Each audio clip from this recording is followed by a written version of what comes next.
मैं इस कार्यक्रम को आगे बढ़ाता हूं। डॉक्टर मोहम्मद अमीन साहब मेरे साथ जुड़े हुए हैं, बहुत ही जाने माने इंटरनेशनल फेम के डिप्लोमेट रहे हैं। बहुत शुक्रिया आपका डॉक्टर साहब हमारे साथ जुड़ने के लिए।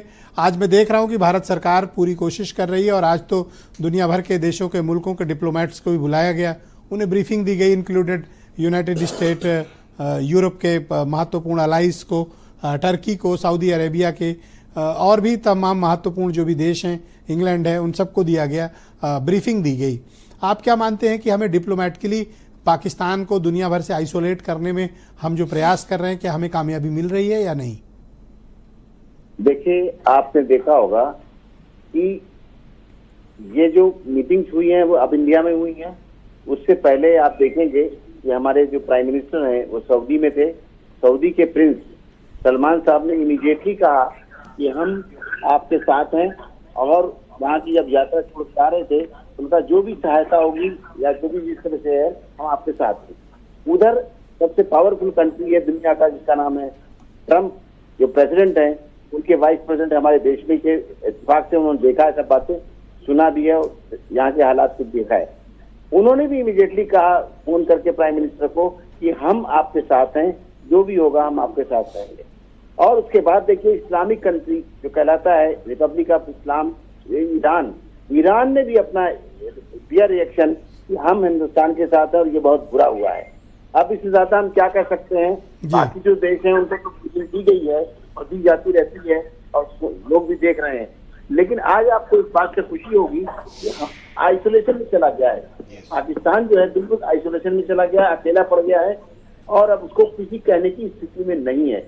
ये सबसे बड़ी हिंदुस्तान की जीत है हमारी, और जो हमारे देश को लेना चाहिए था डिप्लोमेटिकली वो एक्शन उन्होंने लिया है। जैसे आपने देखे कल हमारे फॉरेन सेक्रेटरी विक्रम मिश्री ने बताया प्रेस ब्रीफिंग में सीसेस के बाद कि हम सिंध का जो सितंबर 60 का समझौता था पानी का वो हम कर रहे हैं कट, क्योंकि 2/3 वहाँ किसानों को और उनके लिए पानी की जरूरत है, उसको काट दिया गया। बाकी आपने देखा ही है कि हमने बॉर्डर सील कर दिए हैं, डिप्लोमेटिकली अनाउंसमेंट हो गई। उनके जो विजिटर वीजा इशू थे एम्बेसी से जो यहाँ पर आए हुए थे उनको कहा 48 आवर्स में कंट्री छोड़ दें, उनको कैंसिल कर दिए गए।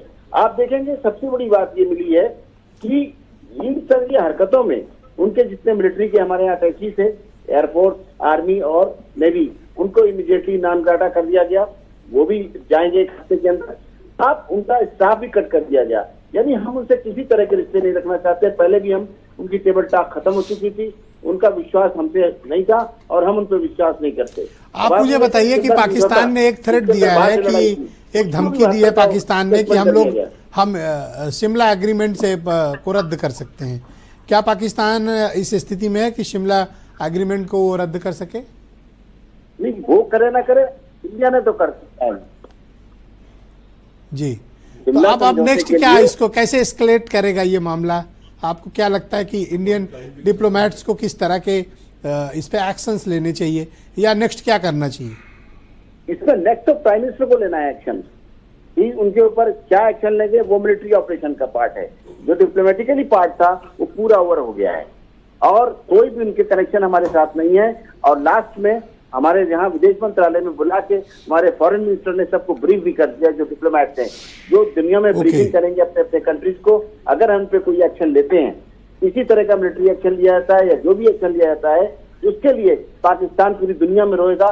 दुनिया में पाकिस्तान का कोई सपोर्ट है टर्की के अलावा? कोई मुल्क ऐसा है जो पाकिस्तान को थोड़ा बैक करे? अगर हम उसका कोई डिसाइसिव एक्शन लेते हैं तो कोई सपोर्ट आ सकता है? नहीं, कोई नहीं लेगा। आप देख लीजिए ना, आज सारा गल्फ कंट्रीज इंक्लूडिंग सऊदी, वो भी सब हमारे साथ में है। और जो उन्होंने राजनीति की हिंदू मुसलमान करने की, उसमें भी क्लियर हो जाता है कि वो हमारे सऊदी, जिसको पूरी दुनिया मुसलमान मानती है, वो वहां पर हमारे देश के प्राइम मिनिस्टर हैं। इससे क्या जाहिर होता है? अभी तक याद होगा आपको कि इनके बहुत शुक्रिया सर, जब यहाँ से निर्वाचित हुए थे तो जद्दा में, तो उस समय पोस्टिंग पे था वहीं जद्दा में, वहीं पहुंचे हुए थे। आज उनको 10 पैसे की भीख नहीं मिल रही है वहां से किसी कंट्री से, गल्फ कंट्री। क्यों? क्योंकि ये लोग उसका दुरुपयोग करते हैं, आतंकवाद को बढ़ाते हैं। जो G20 ये सब सऊदी जाता है सर जकात लेने, जितना पाकिस्तानी है ये सब मस्जिद के बाद जकात लेने के लिए बैठा रहता है सर, जाके चेक कर लो सर। और खासतौर पर रमजान के पवित्र महीने में ये तो बड़े बड़े लोग मैंने देखा टाई सूट पहन के वहां जकात लेने जाते हैं। नहीं, मैं मैं सऊदी में रहा हूँ, मुझे मालूम, मेरे पास आते थे टाई सूट पहन के देखिए। पाकिस्तानी, कहते साहब मेरा एक पर्स कट गया है, सही झूठ कह बोलते थे। ऐसा नहीं है, भीख सवाल मांगने इस बात जाते का है हैं। कि और वहाँ से आपको आप पता है पैसा अमीन साहब, रोक आप तो वहां लंबे समय जिद्दा में रहे हो, जहाज में बैठकर पूरा एक पाकिस्तानियों का गैंग जाता है जकात लेने मस्जिदों के बाहर। जकात नहीं, भीख मांगने भीख वालों और को, वही उनको मैंने उर्दू में उसको जकात कह दिया है, भीख मंगे ये।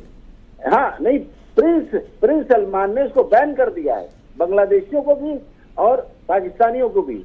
हाँ ऐसा नहीं है ये उसके साथ में हमें अच्छा, भी ये सिर्फ बैठना है। रमजान पे आते हैं भीख मांगने या और भी महीनों में आते हैं? नहीं, रमजान में तो चूंकि मैंडेटरी है उनका देना, लेकिन अब उनको मिल नहीं रही है वहां पे, जब जाएंगे नहीं तो मिलेगी क्या? ओके। एंट्री नहीं हो रही है। बहुत शुक्रिया सर, बीरेन जी भी हमारे साथ